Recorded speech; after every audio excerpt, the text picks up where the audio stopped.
Just want to say the catalyst for this presentation occurred in Italy. I was given a practitioner residency for a month at the Bellagio Center by the Rockefeller Foundation. Actually working on something totally separate, something I call metacognition and reinvention, the 21st century career paradigm.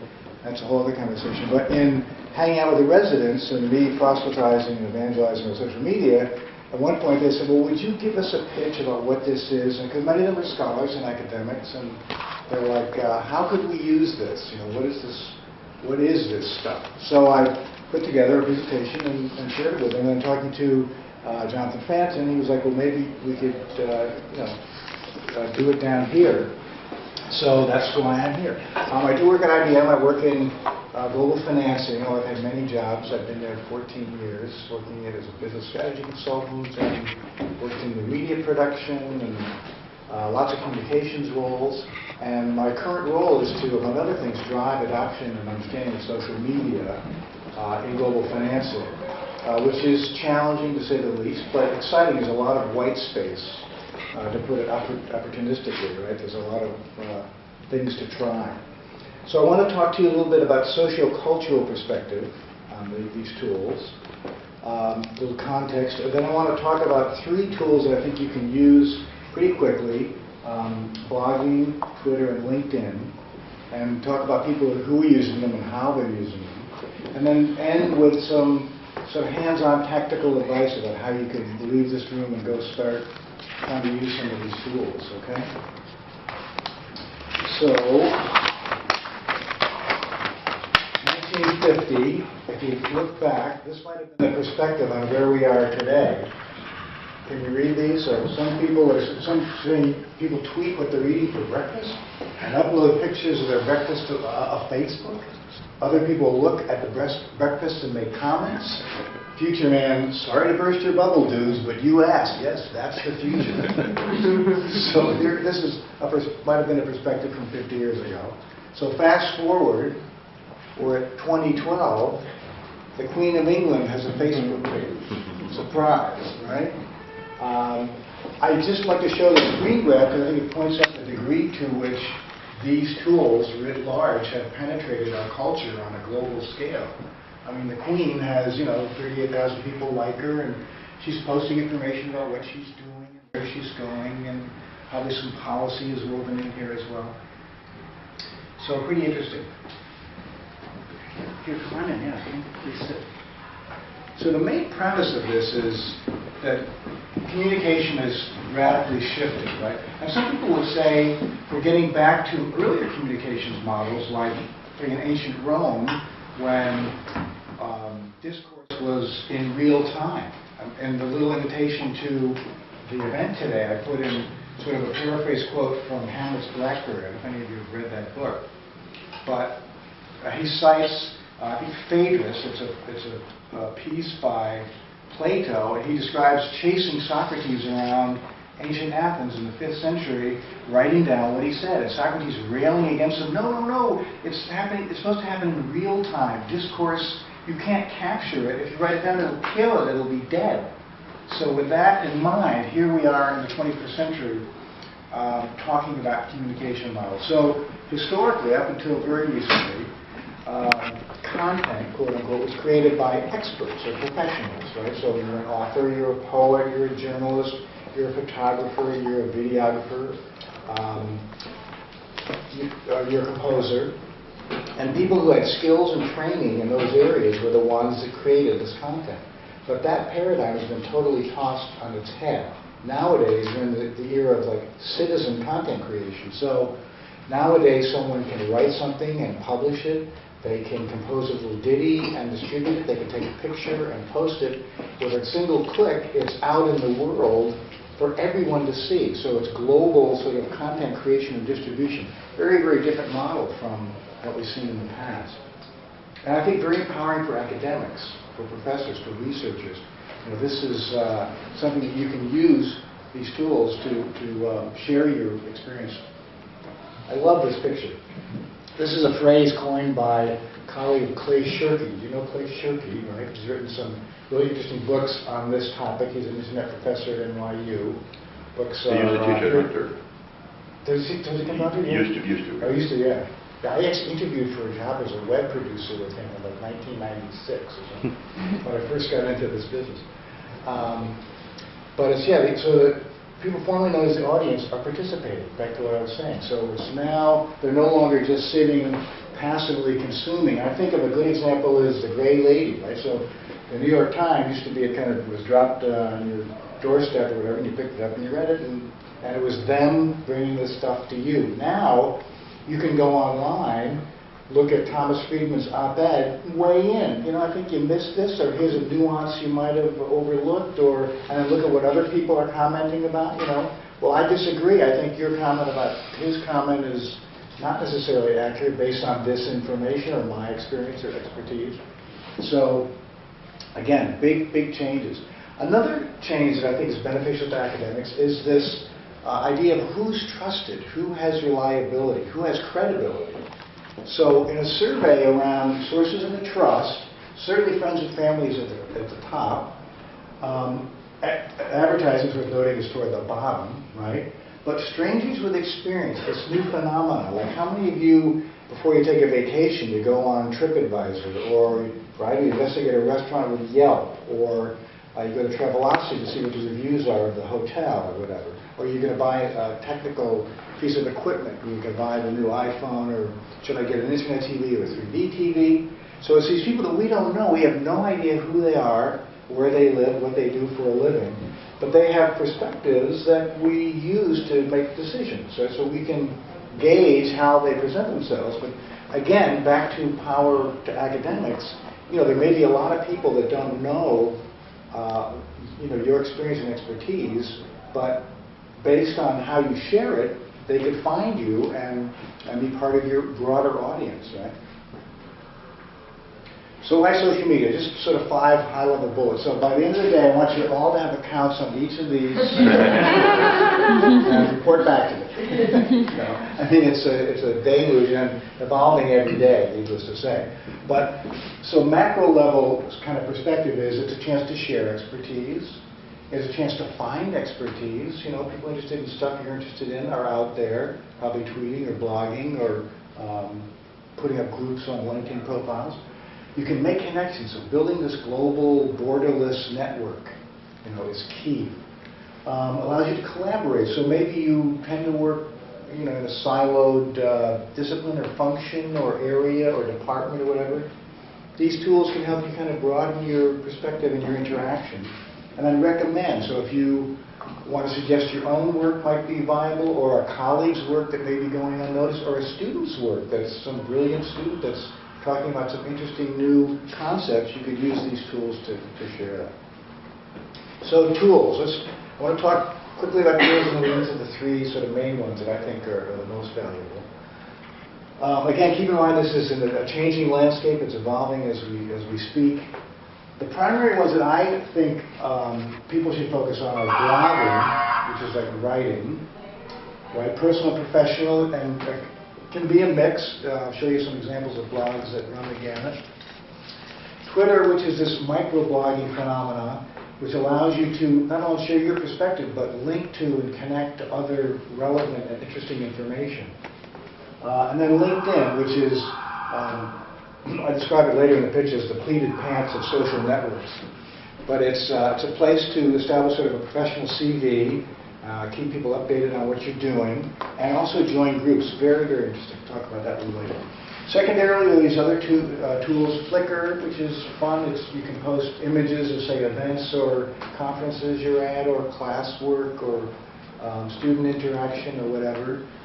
It, you know, geotags them and puts the time on.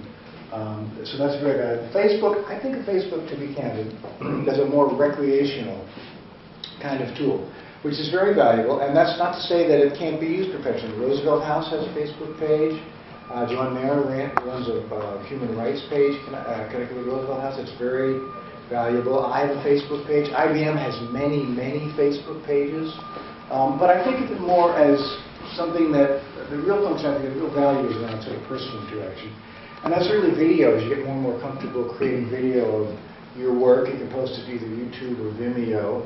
When I was in Bellagio, I videotaped all the residents' presentations, and posted them to my Vimeo channel. You can go see this really interesting stuff that these people are working on in these sort of 45-minute pictures. Is there a difference between YouTube and Vimeo? Not really. I mean, YouTube is a little more, it's sort of cuts a broader swath in terms of content. You know, the cat chasing the string, and up to TED Talks, up to, you know, sort of Ken Robinson talking.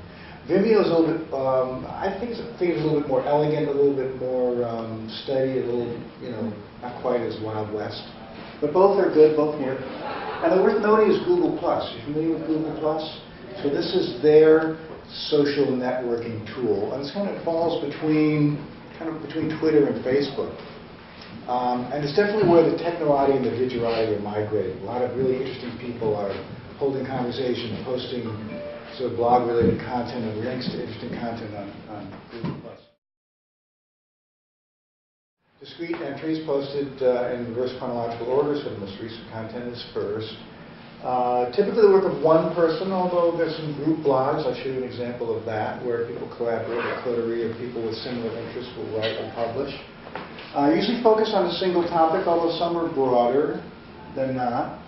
It can also be a verb, so you could say I blogged about my presentation to the faculty at Hunter College today at the Roosevelt House.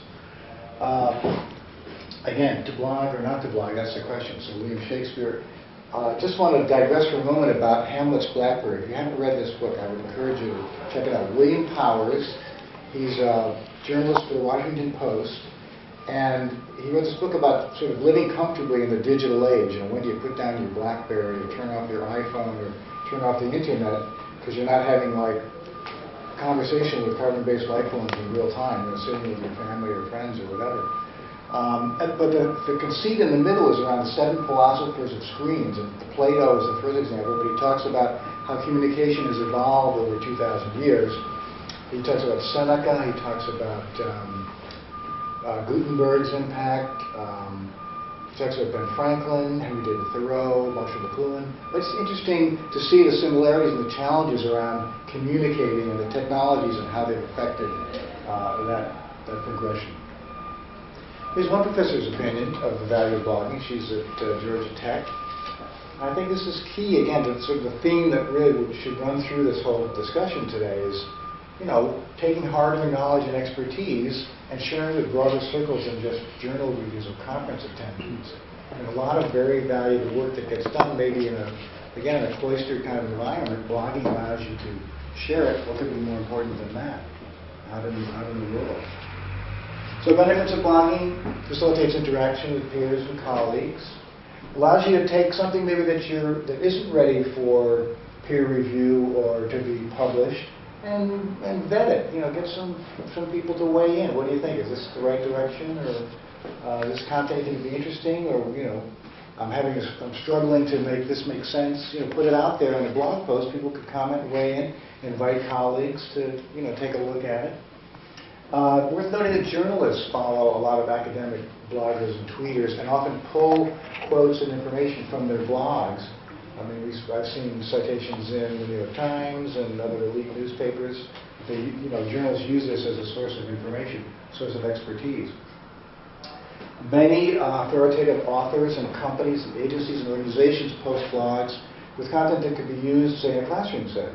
Very interesting insight that you may not be aware of, but a little investigation you could find and harvest. Another way to connect with students. There are more and more people using blogs to have students learn writing skills. Actually, it's a great way to teach writing and reading, critical thinking even, and monitor it in real time. Give them a topic, let them all blog on it, be able to look at it on the web and see what they're doing. So let's screen grab a blogger, which is one of the tools. Some examples. So Greg Mankiw is a Harvard professor of economics. He's quite renowned, and this blog is very highly regarded. He's got a video embedded. I love this stand-up economist. I'm not sure what that is, but it's some kind of economy perspective in a setting like a comedy club. But this is, again, highly regarded. He's got useful links you might go out to. As you can see, he contributes fairly frequently. He's got one a day, starting with his Valentine's for Economists is an entry. This is a woman, Claire Potter, who teaches History and American Studies at Wesleyan. Her blog is titled The Tenured Radical. And this is more of a personal blog. So she's talking about people that she meets and interacts with at the college or in the town where she lives or when she travels and speaks. So it's, again, more centered toward personal kinds of perspectives. And I can share this deck, by the way, at the end with Joanne. She can get it to you if you want to. There are a lot of live links in here as well. Pete Ramley, this is Bill Allegrezza, is a professor at Indiana University, and this blog is dedicated to critical reading and writing and thinking. And again, he's also hyping his books, right? Buy my books. So a little ad on his blog, check out his work. And again, interesting links to stuff that he thinks would be valuable. This is a blog that's put together by a group of coterie of men and women interested in human rights in Ireland, and even more broadly, Irish politics and policy and scholarship. So they put this together as a group and publish it on the web.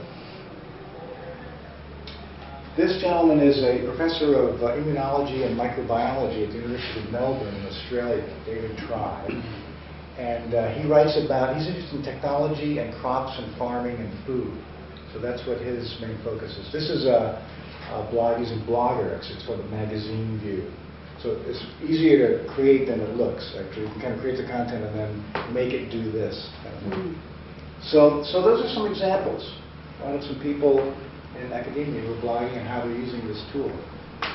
There are lots of tools. Bloggers, what I use, it's connected to Google. Very easy, very simple to put up text and preview it and add pictures and whatever. WordPress is another leading tool that a lot of people use. It's been around for a while. Has some very elegant and malleable templates. TypePad is another one. And then this is EduBlogs, is a company that specifically supports academics. And they have sort of a free version for students, they have a pro version for individual teachers, and they have a campus-wide version for districts or departments.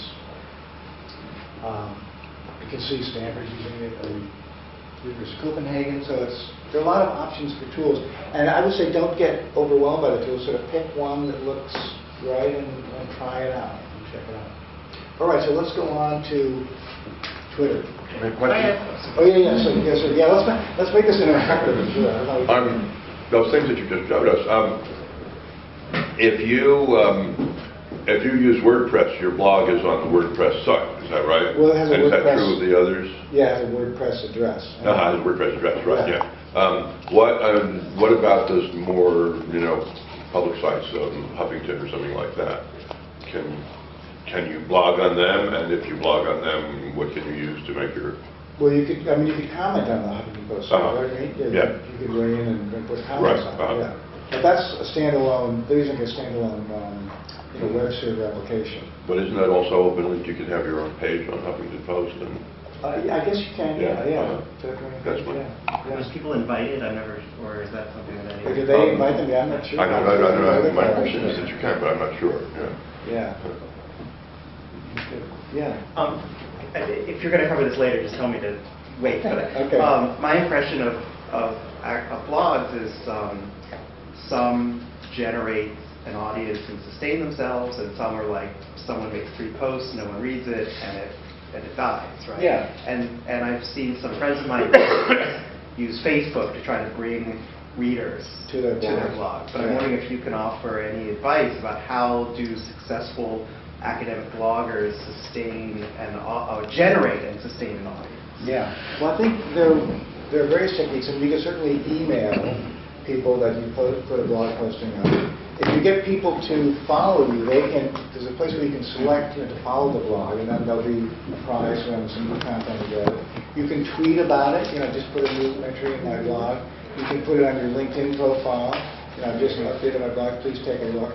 So all those tools kind of interconnect. You can use them together to let people know. Is it the case that bloggers, what you do is you comment on other people's blogs, and then you somehow get them to add, you add them? I mean, is it a lot of it sort of a back scratching? And sort of quid pro quo kind of, certainly in Twitter, for sure. Okay. But I mean, I think in blogging as well. So I've heard people who are, how to describe it, I mean, real advocates, people like Seth Godin or people who are real evangelists in this space, say that they got their start by going to blogs about marketing or whatever and weighing in and sort of showing that they had a perspective and being a consistent presence on these blogs and these postings. And people are like, oh, who's that guy? Well, that's another interesting comment.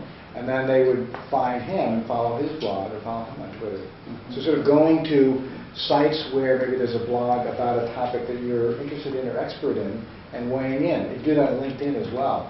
Or even start a discussion thread. I want to talk about this. Put in a sentence and get people to come and comment on it. Right? I mean, I heard it described as haiku. There was, did you read Wired magazine? They had a sort of University of the Future article about a year ago, and so what the class or what the curriculum might be like in 20 years. And one of the classes was writing for microforms or something. So it was like, sure, you can write a 10,000-word cogent essay, but can you get it all into 140 characters? Wow. It was like writing for machines and people kind of thing. So you get pulled up by search engines. It's very interesting. So, the text messages are called tweets, limited to 140 characters. One of the most powerful things really about Twitter is you can link to other stuff. And you have to use tools like Bitly to shrink URLs, because many URLs are very long.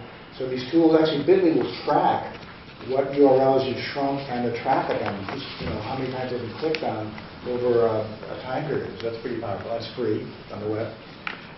You can tweet obviously from a computer, from a smartphone, from a tablet. There are lots of applications, Android, Apple, BlackBerry.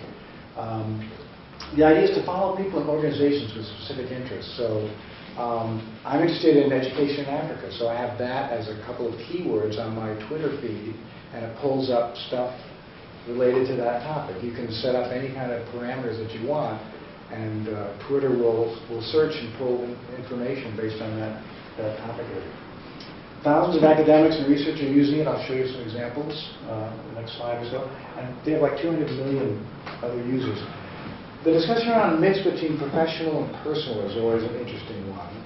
And everyone has an opinion. I've heard it said that people should do more personal stuff because it gives you credibility, certainly as an academic, since you're kind of maybe viewed as someone who's in an ivory tower or thinking and writing and creating all the time.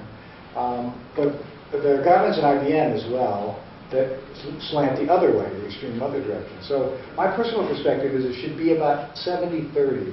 So 70 sort of professional stuff that you're interested in or links to content you're interested in. And then, 25 or 30% about, I did a gig last night, or I'm taking the dogs to the park, or because you want it to have some kind of personality, other than just like intellectual content, or links to stuff that's just on a certain level. But so mix it up. I mean, you got to see what works for you. But that's, I think, the general guidelines. That's what I would recommend. Twitterverse math. It's very simple and very powerful. You tweet, your followers see it, and they each retweet it to their X hundred followers.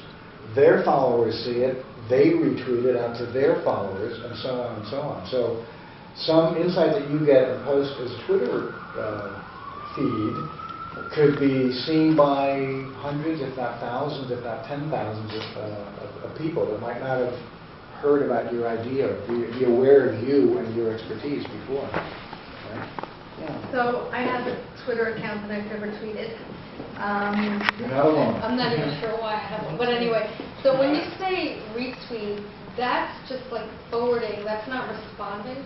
Is that the distinction? Well, typically, you want to, when you write a tweet, right, so getting into the granular details, but the protocol is you want to write a tweet with enough space so someone can comment on it. Right? So don't use 140 characters. Use like 120 or something. And then someone can retweet it, great idea, or this is a really interesting thing, check it out, or just got this great thing from Professor X.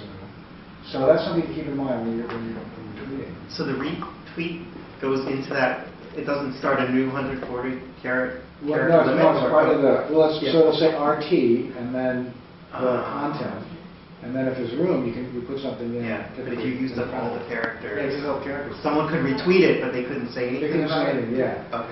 So I worked in corporate citizenship at IBM for a couple of years, and we have something called World Community Grid. And they put a lot of stats, they tweet a lot about what goes on, the projects they're working on, competing for clean water, Tsinghua University, and but I actually sort of admonished this woman running a tweet saying, you've got to leave space. People want to say something about what we're sharing with them. That's the value of it. So, and sometimes people even truncate a tweet so they can get additional context, tweet it again. They may sort of shorten it, but keep the URL, let's say if it's linking to some content that we're referring to. So these are some people that you might know that are using Twitter. In England, there's a professor here, right? He's a creative writing professor here at Hunter. Lawrence Lessig, obviously, Harvard Law School, started the Stanford University Organization for Internet Society, it's in the Berkman Center. Anne Marie Slaughter, professor at Princeton, policy planning. So back to the Twitter math discussion. If you get Lawrence Lessig to tweet one of your tweets or retweet one of your tweets, you have like 178,000 people would see something that you said. Now that would take some time probably unless you know him, or to get him or someone like him to follow you. But that's the idea, right? So Anne-Marie Slaughter has almost 24,000 people who follow her tweets, think that what she's tweeting is interesting. I love the Stephen Hawking is tweeting. It's like pretty sweet, he doesn't tweet a lot. He's not following anybody. Yeah, he's not following anybody. He doesn't tweet a lot, but he's got 100,000 people who are waiting for him to tweet something. Just, what would he say? So again, just interesting examples, right, of people in your space that are using these tools in interesting ways. If you're following 1,500 people, I mean, your feed is going. I mean, I just can't imagine what that really means. Yeah, I mean, it's crazy beyond really beyond a few hundred. I mean, it's pretty hard to manage. Now, that said, it depends on how often they tweet. If they tweet once a month, then you're okay. But you can use some of these tools to break them into manageable streams. Oh, you can? Yeah. Okay. Yeah, you can sort through them. And, excuse me, what does listed mean? Am I not reading it Well, properly? no, people create lists of people that they think are interesting by groups or category. So this person, Latin Zitran, was selected to be on 1,400 lists. Okay. That's a pretty impressive group of tweeters, right? Tools, again, there are lots of tools. This is an example. The way to start really is to go to twitter.com. And just do it on the web. It's very easy to do. You get sort of one feed. You can see how many followers you have and how many tweets you've done and how many people you're following. You can compose a tweet right here and post it. And they'll recommend who else you might want to follow based on what you're posting. Give you some analysis of the data and information. And it's pretty straightforward. So then when you get more into it, you can use a couple of tools. There's one called TweetDeck that a lot of people use, but it's a fairly fat client. I mean, it works well, it's powerful, but it's a big application that lives on your hard drive. I prefer something called Hootsuite, which is a cloud-based application. You access it through your browser, so you can get it wherever you are through the web. And it also will allow you to cross-post to LinkedIn and Facebook, so I have that set up as well. So whenever I tweet, it goes to my LinkedIn profile and it goes to my Facebook page as well. What's it called again? This is called Hootsuite. Hoot? Yeah, Hootsuite. It also has a very robust sort of corporate component. You can assign groups to tweet based on a topic. I mean, the agencies use this for marketing. It gives you very robust statistics about what's getting retweeted and where and by whom.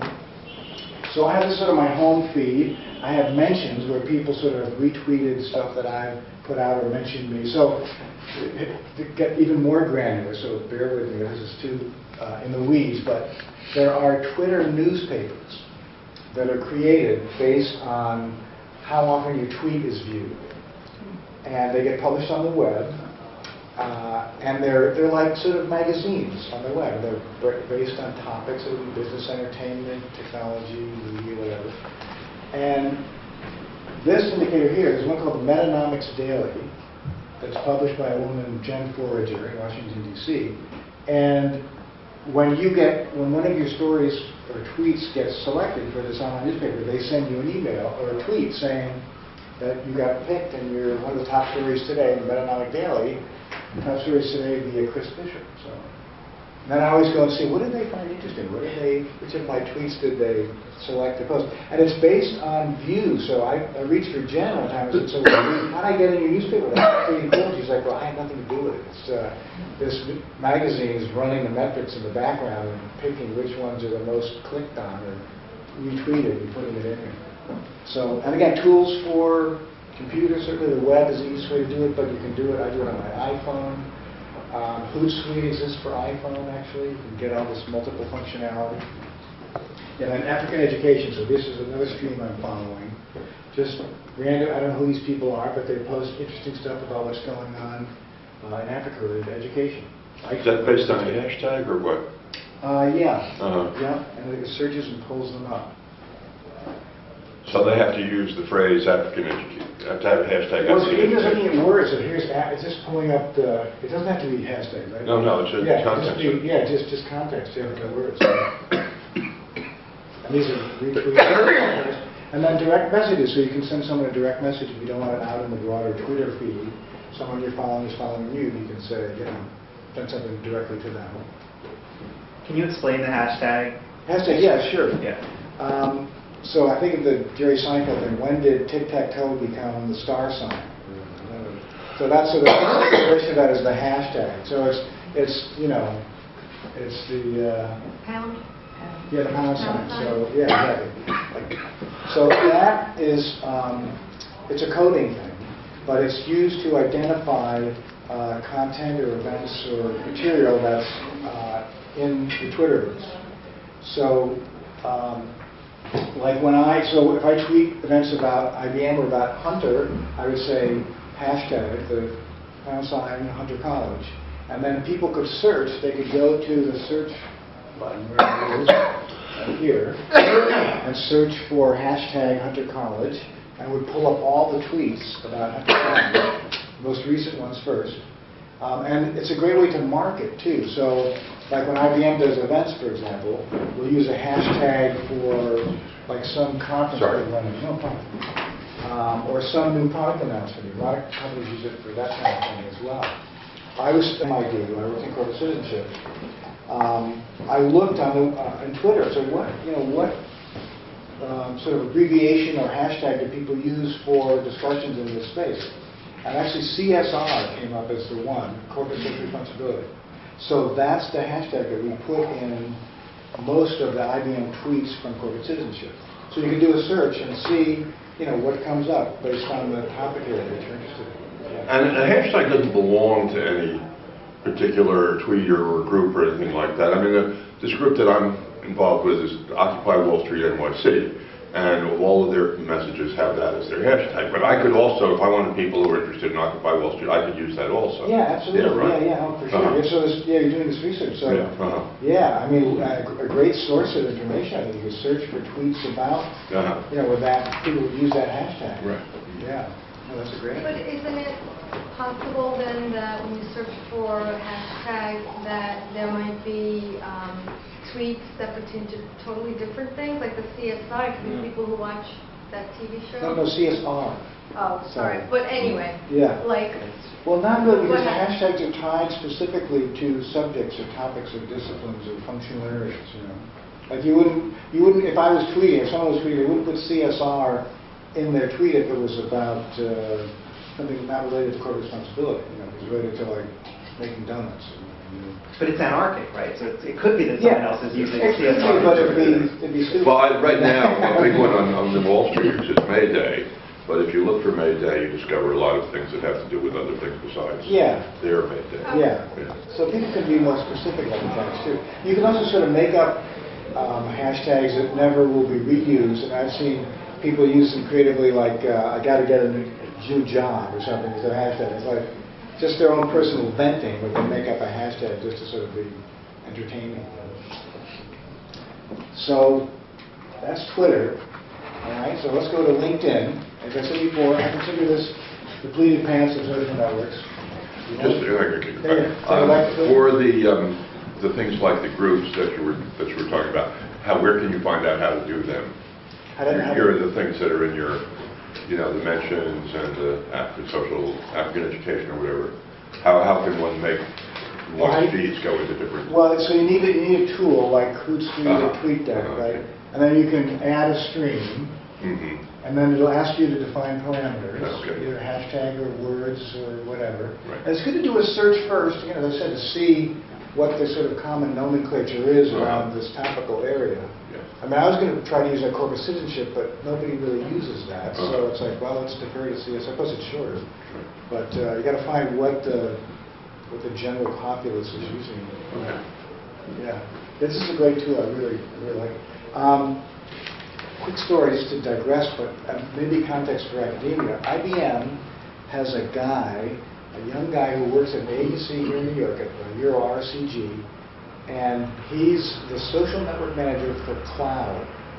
So he sits all day at two big computer screens monitoring the blogosphere, the Twitterverse, LinkedIn for mentions of cloud, and IBM cloud particularly, but sort of cloud in general.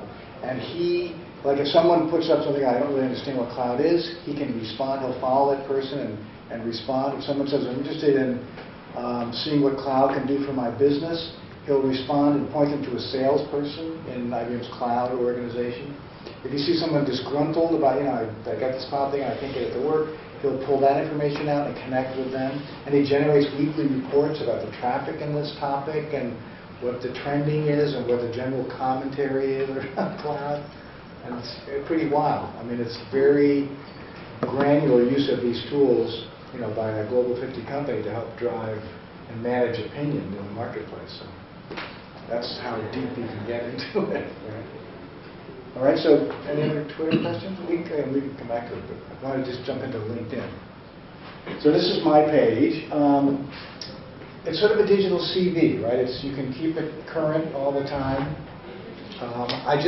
There's a woman who used to work with me in communications at IBM, and I happened across her profile the other day, and she's left IBM and working at a consulting firm in San Francisco. I had no idea. No one really told me. I missed a memo that, said she was leaving the company. But there she is on LinkedIn with her new job and the description of what she did at IBM, what she's doing now. So it's a very cool way to keep track, let people know what you're doing. Always current contact info. A chance to share expertise. So you can put up links. I have my YouTube channel, my blog, my clip and photo stream. I mentioned the fact that I went to Bellagio, put that front and center. This is a tweet. I did a gig on Sunday, Valentine's Day gig with my jazz quartet. I'm a bass player. I used to do it for a living in New York a long time ago. And it posts the tweet in here, so that's kind of fun. But I think the real benefit is this groups thing. Let me show you that. Anybody have a LinkedIn profile? Is it current? I just wrote a recommendation for somebody, though. Oh, yeah, good. So. Yeah, great. So that's a great point. So people can write recommendations about what you do well or where you excel. Or I had some pretty interesting recommendations on my page from these, like one from this IBM research project that they were really fascinating. The guy really enjoyed my contribution, so wrote a glowing review. Can I ask, Chris, how are those recommendations used? I mean, even theoretically, what would they do, or what are they used for? Well, you could point people to your LinkedIn profile and say, check out this recommendation from so and so. But is it about sort of leveraging for different, career options? Yeah. I would say, okay. But have people, wax praiseful about what you do well. And so if you're in a job interview or before a job interview, check out my LinkedIn profile and see what, Professor X said about my work in this class, or my paper, or my contribution to his research, his research. So yeah, and also when people search more and more, recruiting agencies and companies use LinkedIn as a way to investigate potential employees. And I think probably universities will be doing that more and more as well. Where's this person been? What have they done? Who do they know? What groups are they in? Where can I look at their work? Can I link to academia.edu and see one of their papers or whatever? So the groups, I think, is where, again, professors could really get value. So there are thousands, tens of thousands of groups specific to different topic areas and functions and disciplines, areas of interest. So here's a Human Rights Watch, so they run one on LinkedIn. And you can see who's in the network, you can see who works there, and they have discussion threads where you can put up a comment or watch people have this online discussion. This is an interesting one too. This is language, literature, and criticism. So you can join the group, right? And usually they'll let you in. I mean, it's usually not an issue. There are a few selected private groups, like corporations have some, and I think some other areas of academia. But generally, it's if you want to get into this group, just sign up. Here's an interesting post. So this woman says, I'm a PhD candidate working on my dissertation. Anyone interested in sharing drafts of writing or helping me? So she went to this group, joined Language, Literature, and Criticism, put up this post in the group's discussion forum, and has gotten some comments. She got at least 4 comments, I'm sure when she put it up, but people weighing in saying, yeah, I can help with that, or I've got some experience, or I'm interested in contributing. The Philosophy Network, Socrates, Descartes, to start. People all over the world are interested in philosophy.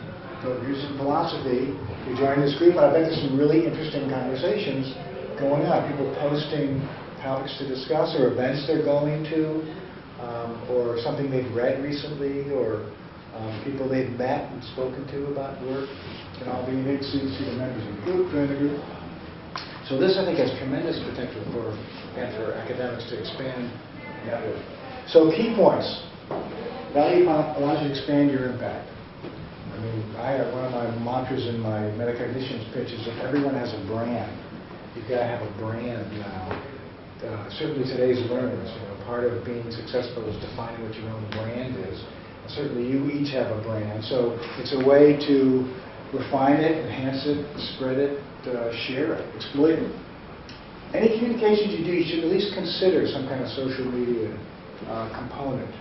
I mean, maybe if you, in addition to an email to somebody, tweet about it. Or if you're teaching something or going to an event or participating in a conference or whatever, blog about it. Or think if there's a viable social media component that could enhance the impact of the work you're doing, or the activities you're involved in. Right? Tools, you got to pick the right tools, pick what you're comfortable with. I mean, there's some very complex tools.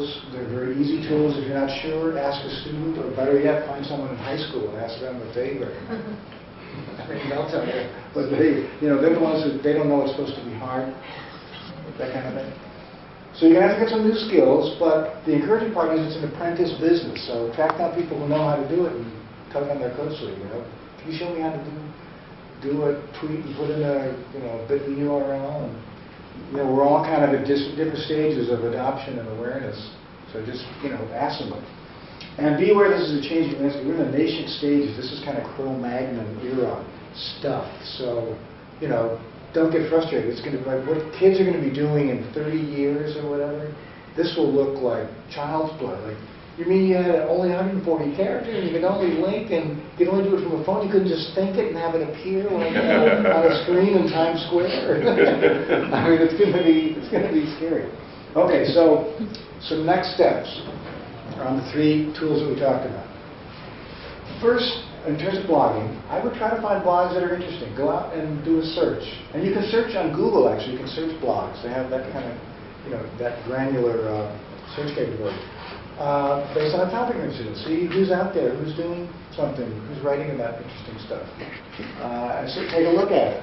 Maybe write a couple paragraphs, or think about maybe commenting on their blog, what you might just sort of weigh in. Great, even if it's, great insight, thanks for sharing. Doesn't have to be a long treatise. It can just be, registering, logging your interest or whatever. Pick a tool. I mean, Blogger is very easy. WordPress is pretty easy. You can find them on the web, and it's free and simple to do. And then when you get ambitious, publish something. Put something out there for about 5 years. So I got in early, was able to use my real name. You may have to do some permutation and add numbers, or a lot of times you can use an underscore to kind of get away with, like Chris underscore Bishop or whatever, to get you closer to your real name. You want something that's, easily recognizable to the degree possible, so people will know it's you, instead of some complex, like, this is the opposite of a gamer handle. It's not Zinzi, eat predator potato. It's totally easy. And then search for people with similar interests. I mean, a lot of this is you can be a lurker. It's okay. You don't have to jump in. Be on the sidelines. Find people that are or topic areas that are around interest that you want to follow. Then follow them. That takes just click follow, and they'll get an email that you're following them, and then you'll get their tweets in your whatever tool you're using on the web or on your phone. And practice writing tweets. Think about how you can take. There's a great article in the New York Times about some woman who was sort of obsessed with thinking of the world in tweets. She was like playing with her 2-year-old daughter and the family and thinking how she would tweet this. How could I get this into like a concise representation of this experience? So it's a discipline for sure. It takes a little practice. But look at tweets, see how people do it. I think the simpler the better. Some people have very complicated tweets. There's some standard kind of abbreviations that people tend to use. And again, the URL shrinking thing, this bit.ly or owly, there are lots of tools to shrink the URL so it doesn't take up a lot of character. Welcome. Hi. And look for ones to retweet. That's a fun thing too. If you see something interesting, retweet it on your account.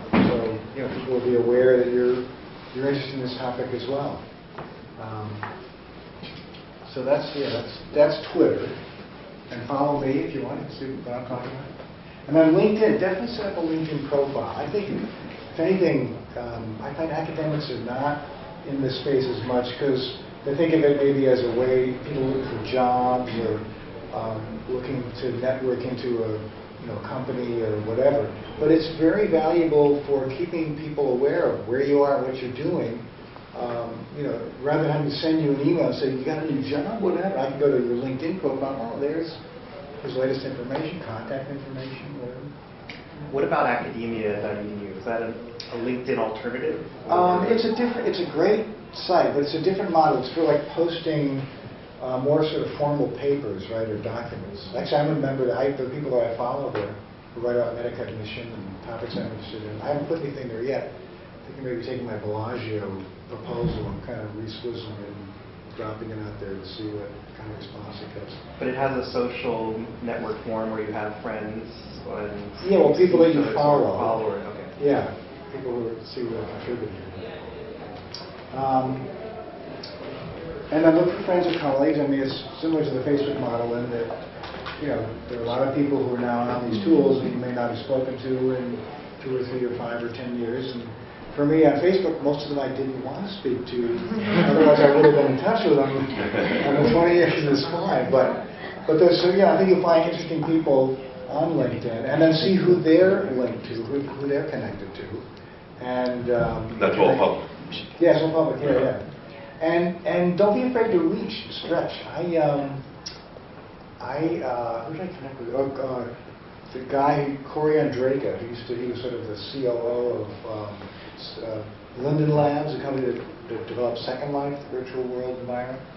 So I said, well, he knows some people kind of that I know, so I sent him a LinkedIn request, and a couple days later, he accepted my request. Now, the other extreme is I reached for Tom Malone.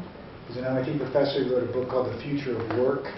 Really interesting book about how these new models are going to be, it's going to be more sort of project-based and teaming and then separate. But I reached for him on LinkedIn, and I haven't heard back from him. So the odds are good I won't be hearing from him.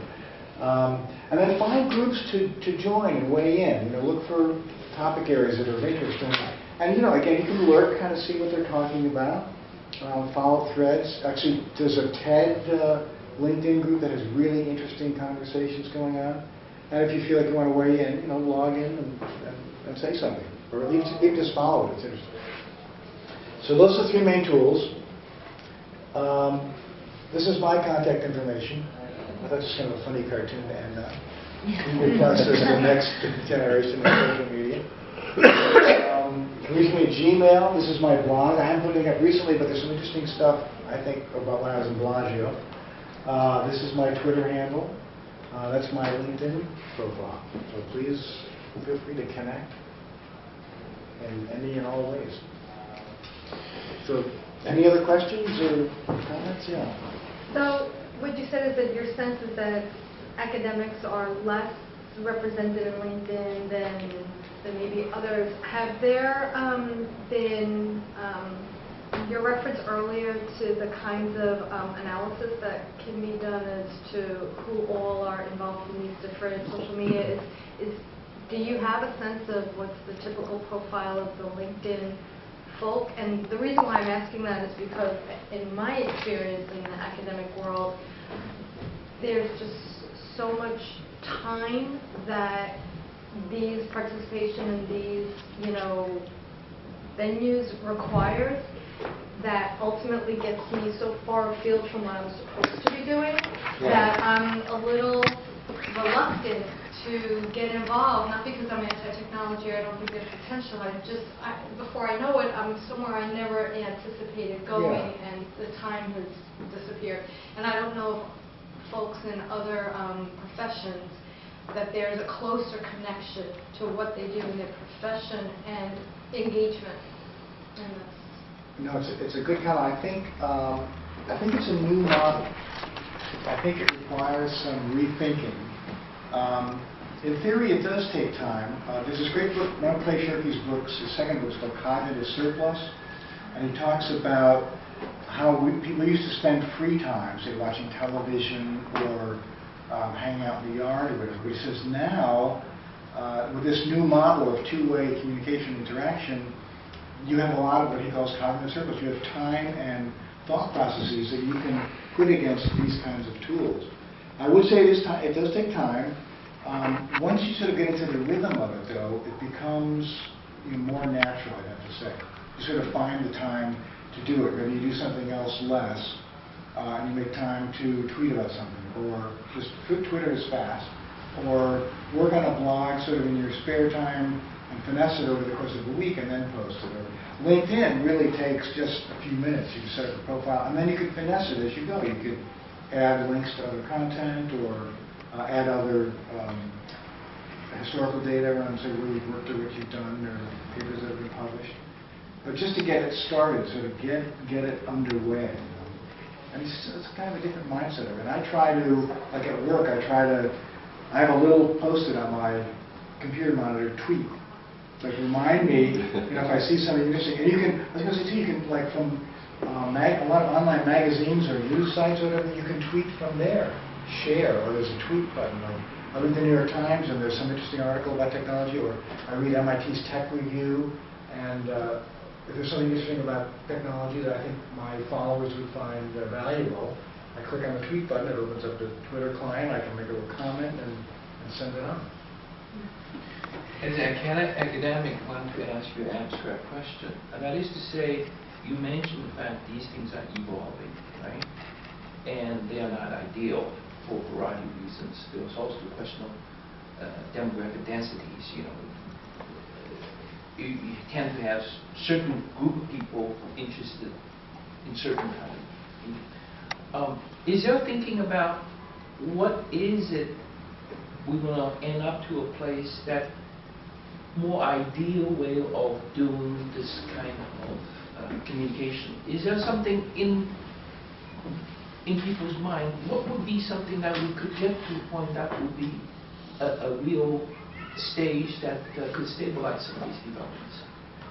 Well, I'm sorry about this. No. My own personal perspective is that, and this is a little ironic, that social media will move into virtual worlds. That it'll be a global community where your avatar can represent you, and will make, sort of paraphrase Corey Andreka, this technology will make geography history. So it won't matter where you are. IBM has run conferences with scientists all over the world in Second Life, for example. So sort of social media times 10, exponentially more complex. So I think that's a direction that this could go in. For teaching as well, for academics, there are a lot of people using Second Life for teaching and training, and we use it for manager orientation, for new hire training. So that's just my Okay, I think it's, it's continually evolving. We'll see. It may not do that. Could do something else. Can you expand a little on Google Plus and explain that in more detail to us? Yeah. So one of the great things with Google Plus is that it connects all the pieces. So they saw this market evolving. They see Facebook, being valued at 750 million users, and their IPO is going to be billions of dollars and $50 billion. So they were trying to figure out how to get into this space, how to use these tools. Since they already have a huge install base, people, Google something, right? That's the de facto tool you use when you're looking at information. So they set up this Google Plus environment. It used to be you had to be invited. Now you can just go to plus.google.com and join. But one of the cool things about it is you can set up what are called circles. So, and academics are using this as well. So you set up a circle and put specific people into that circle. This professor at UCLA is using it to share curriculum and homework assignments. So he has a circle for each class, and he puts some information about what the assignments are, or what the reference materials are, or links to related materials specific to that topic. And they use Google Plus to access it. And it's proprietary, so only the people that are in his circle can get to this information. But more broadly, it connects, like Picasa, their photo tool, Gmail, of course, search, Google Docs, right, cloud-based document manipulation, collaborative in the cloud, So that's why it's really powerful, much more powerful than Facebook, I think, or even LinkedIn, because it's going to embrace all these sort of disparate technologies and bring them together in one place.